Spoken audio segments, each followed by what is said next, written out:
Henshin! Sesudah arc dari Legend kemarin, Gachard kembali lagi sekarang ke cerita utamanya dan kita sudah akan mulai dihadirkan dengan saga baru yang akan berfokus ke final form dari Gachard, yaitu Rainbow Gachard. Bahkan sudah ada kisi-kisinya sejak episode kemarin ya, dimana secara mengejutkan ada barrier pelangi yang melindungi Hotaru dari bahaya dan juga Dark King Gigis yang menyadari akan hal ini ya, sehingga menyambung ke telur yang diduga itu ada di dalam tubuhnya Hotaru. Jadi pendapat awal episode ini tuh sudah jadi start point yang cukup bagus ya, walaupun masih terhitung sebagai slow start ya. Jadi kalian yang udah nonton mungkin akan kaget ya dengan perubahannya di tengah-tengah episode yang tiba-tiba menjadi beberapa scene yang cukup mendebarkan. Langsung aja kita bahas guys ya. Ini dia Kamen Rider Gachard episode 36. Jadi bagian awal kita itu dihadirkan dulu dengan adegan yang ya agak gaje lah ya. Ya emang gaje. Ini anak terang-terangan aja ngomong ya, dimana ini tuh menyambung dengan usaha Bukioka yang ingin membuat Lachesis itu bersikap seperti manusia. Makanya di sini Hotaru dan kawan-kawan ya berusaha untuk membuat si Lachesis ini tertawa dengan beberapa lawakan-lawakan ya. Jadi seperti Ichorenge yang bikin muka aneh-aneh, terus Abimaru dan Rinekudo yang sedikit berakting juga ya. Dan pada akhirnya diakhiri dengan ketawa karir dari Lachesis ya, karena melihat Hotaru yang tertawa karena kayak diklik-kitik gitu ya sama si Hopawan ya. Dah skip aja lah di bagian ini ya. Anda juga awalnya cemas, duh kok kayak gini-gini amat ya. Jadi ekspresi Lachesis itu sama kayak kita yang nonton guys ya, berasa pengen modal. Syukurnya cuman bagian ini aja yang kurang penting di episode ini. Sisanya cukup gila sih kalau jujur Anda bilang ya. Jadi sesuai yang Anda bilang di awal video, intens walaupun slow start ya. Mungkin karena itu ya kita dikasih yang sesantai ini dulu nih ya, baru dibikin naik terus setelahnya. Selanjutnya yang lumayan menarik itu dimana Rinekudo itu teringat dengan cerita alkemis legendaris yang sering diceritakan oleh ayahnya saat dia itu masih kecil ya.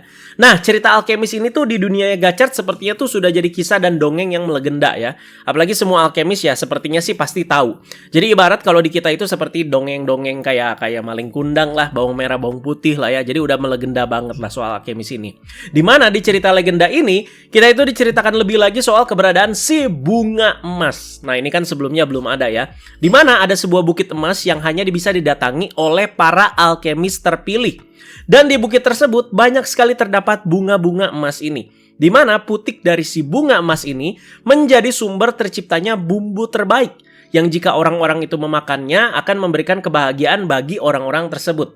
Jadi nanti si bumbu ini semacam kayak diolah lagi dan dicampurkan ke berbagai macam masakan dan orang-orang yang makan itu jadi bahagia ya. Kalau di kita ya sebut aja micin lah ya, King of Flavor aka MSG ya.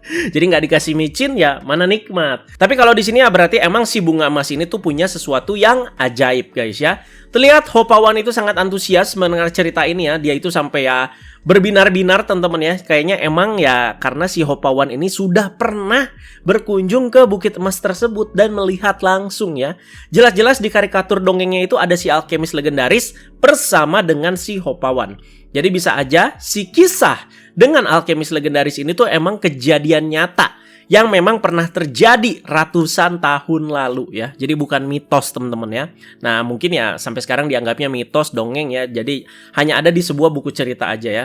Dan sekarang sepertinya nih ya akan terjadi lagi lewat Hotaru dan juga Hopawan ya di masa ini nih ya. Jadi bagian ini bagus banget ya. Art dan karikatur buku ceritanya itu bikin nyaman, diiringi dengan BGM ala-ala dongeng gitu yang bikin callback lagi sama seri Kamen Rider Saber ya, yang memang suka banyak banget ngeliatin bagian-bagian seperti ini. Ya Saber emang juaranya yang begini-begini ya. Tapi ada yang bikin gak nyaman di bagian dongeng ini juga, dimana kita dikasih lihat si alkemis legendaris ini sedang bertarung dengan Raja Iblis, dimana kita lihat juga teman-teman ya, si bunga emas ini juga sepertinya dijadikan salah satu senjata alkemis untuk melawan si Raja Iblis tersebut. Jadi mari berteori, ini mungkin akan terjadi lagi di masa depan. Si alkemis legendaris itu adalah si Hotaru. Terlihat dia itu yang selalu bersama si Hopawan. Dan si Raja Iblis ini adalah Dark King Gigis ya. Nah si bunga emas ini tuh apa? Jadi apa sebuah teori yang akan jadi bahan utama dari si final form Rainbow Gachard nanti? Apakah si telur? Bunga emas jadi telur. Nah itu dia. Patut kita pertanyakan juga ya. Dan juga Ana itu sampai translate juga di dua bagian blok teks yang ada di gambar ini. Soalnya bagian ini tuh nggak diterjemahin sama sekali ya. Dan saking Ana penasarannya, Ana itu sampai translate manual. Ini dari terjemahan kasar yang Ana perhalus lagi ya. Jadi yang lebih ahli bahasa Jepangnya di sini boleh dikoreksi jika ada kesalahan. Jadi dimulai dari yang atas dulu ya. Si Raja Iblis menculik anak-anak yang tidak bersalah. membunuh banyak makhluk hidup, dan dunia pun jatuh ke dalam kegelapan. Dan sang alkemis pun muncul. Blok kedua, lanjut ke yang bawah ya. Ia memegang sebuah botol labu yang berkilau dan membuat matahari yang terang secara instan. Nah, sepertinya ini ilmu alkemi ini ya. Sebuah cahaya hangat menghilangkan kegelapan secara perlahan dan mengalahkan sang Raja Iblis.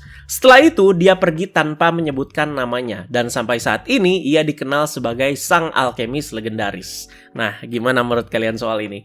Yang paling menarik sebenarnya ya, soal bunga emas ini lagi guys ya. Kalau di present day itu penerapannya kemana? Ya, kan kadang udah jabarkan ya. Oh, Raja Iblis berarti si Gigis, alkemis legendaris berarti si Hotaro. Nah, bunga emas ini kemana? Ngerti kan maksudnya ya?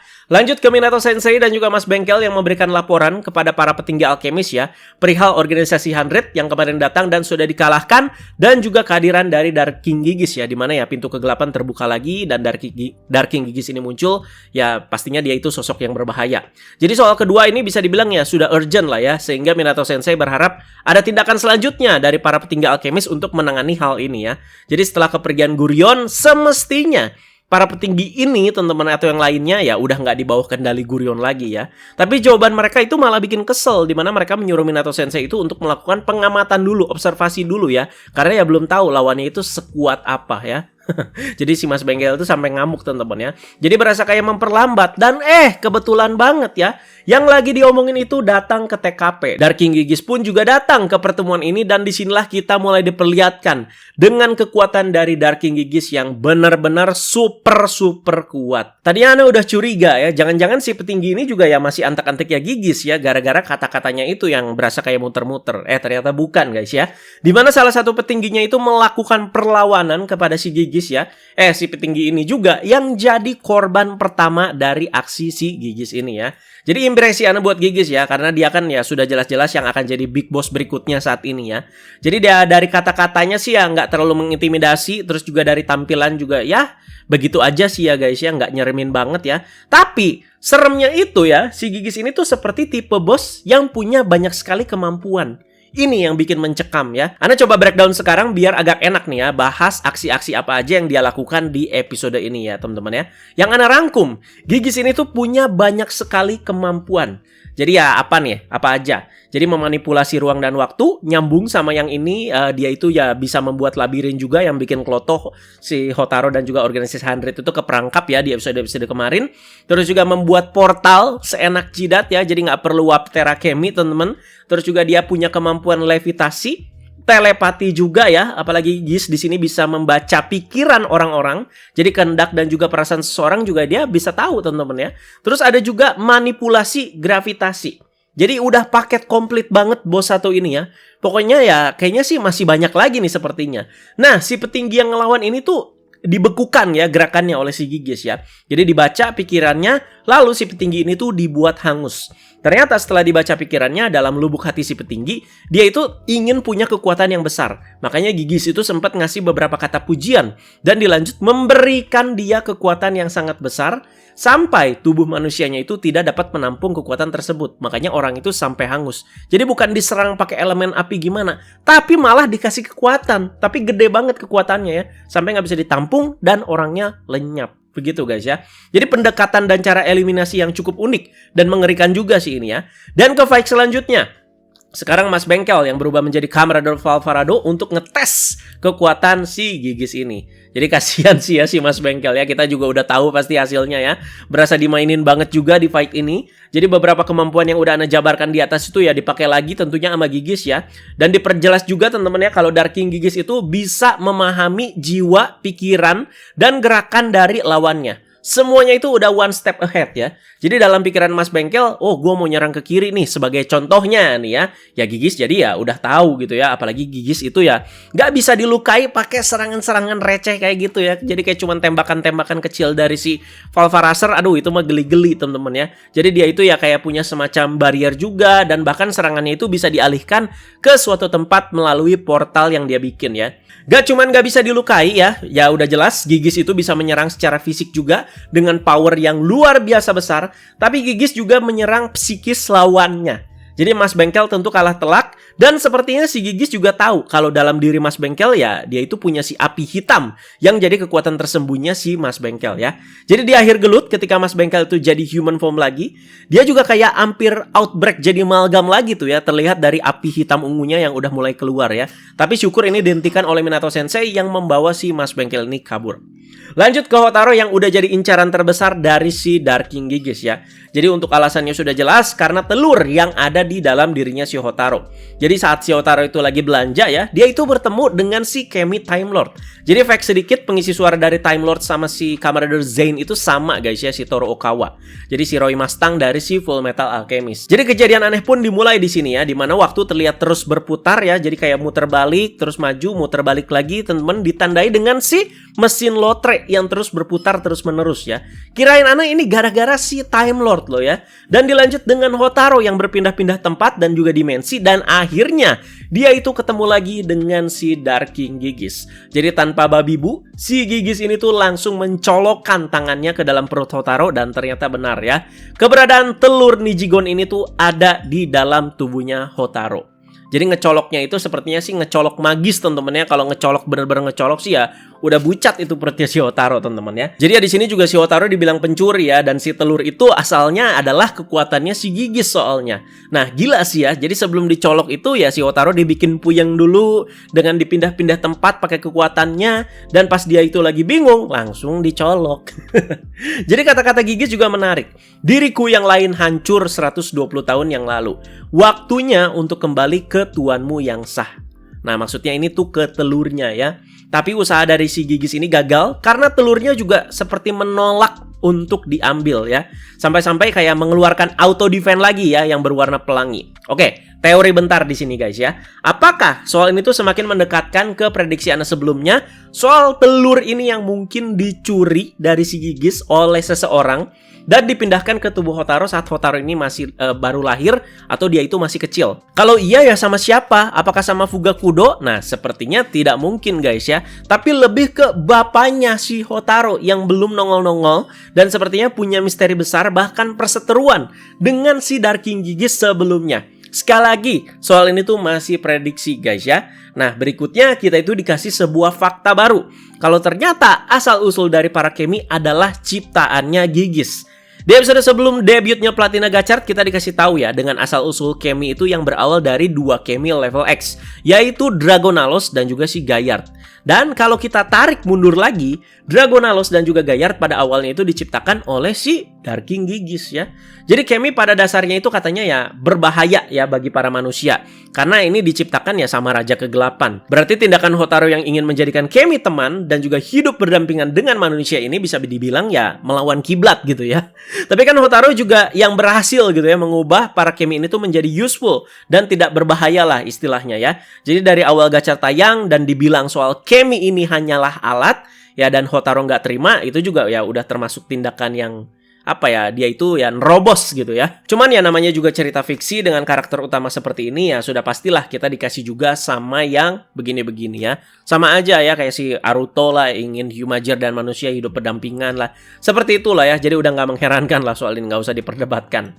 Dan bagian ini jadi merangkap sesuai dengan judul episodenya, The Origin of Chemis, I Understand Now. Ya inilah originalitas dari para Kemi yang tercipta dari si Dark King Gigis ya.